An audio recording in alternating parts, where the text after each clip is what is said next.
Hey there guys, I'm Sky and this is my house and I'd like to show you around.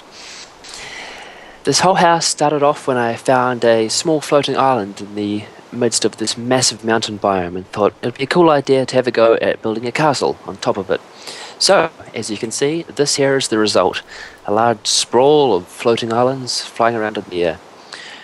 Off this central island, all the sort of tag-along islands are all handmade. All the bases have been painstakingly crafted from below, which certainly led to many pairs of feather-falling boots being absolutely destroyed. However, if you follow me down into the lounge, we can have a look at the rest of the house.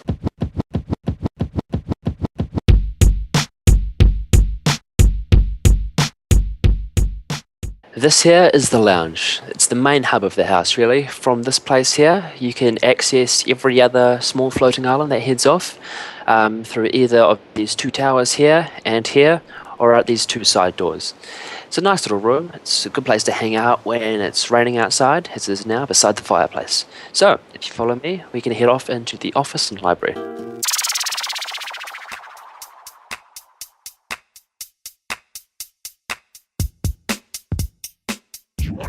This here is my office. From here, I like to manage everything. Looking to install a fireplace sometime or other to make it nice and cozy, but I've got my large wooden chair, my bookshelves where I can store all my records and everything like that. And if you follow me up here,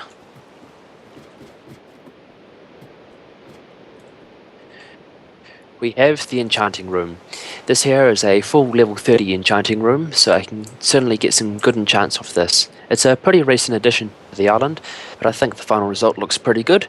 So, there we are. If we head off out to the lounge, we can now go and look at the storage rooms.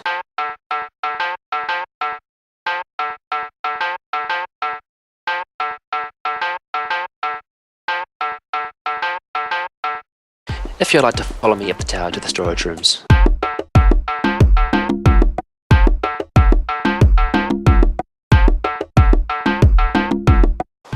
There is one other room to note though, my trophy room. So if we head off down this small side bridge here, we can have a look at that.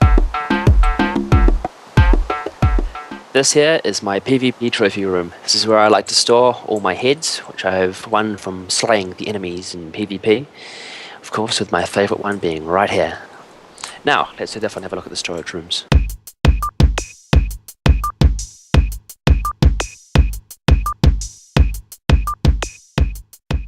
There are two main storage rooms on the island, this one here being the secondary storage room. So this is where I store all the items which I have a large bulk of, like the cobblestone, the stone, the wool, and all the leaf blocks I got from my old place. But if you follow me along here, we can head into the main storage room.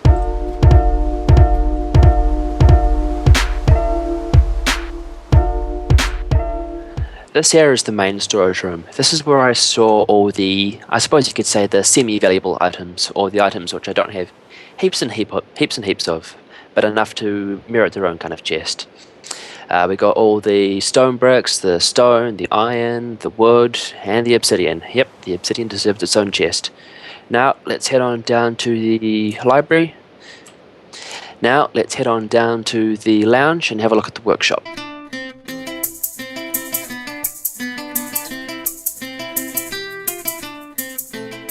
If we pause briefly here, you can see up that large island there. This is my nether portal island.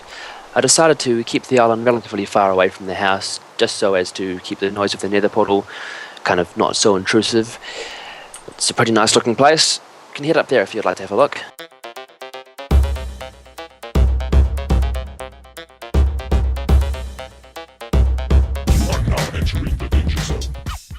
This here is my nether portal.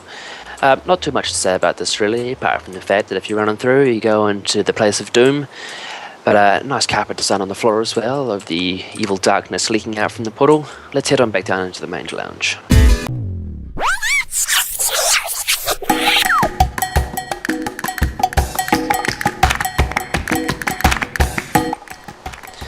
And from here, we proceed into the workshop.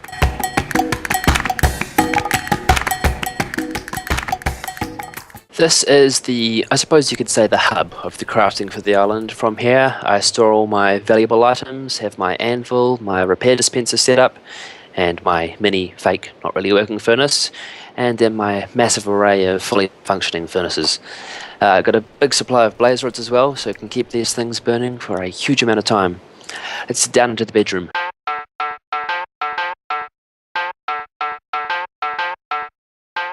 Not too much to say here. There's a bed, it's a room. Let's head further down.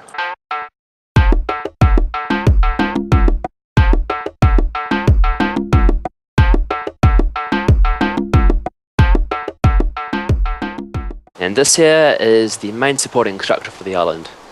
Supporting is kind of a old term as it doesn't touch the island, but hey, it still looks cool. This area is a bit of a work in progress at the moment. When it's finally finished, I'll be looking to have a large array of more floating islands heading off down there. But apart from that, that's pretty much my house from top to bottom. So, thanks for coming over to my house to have a look. Now get out!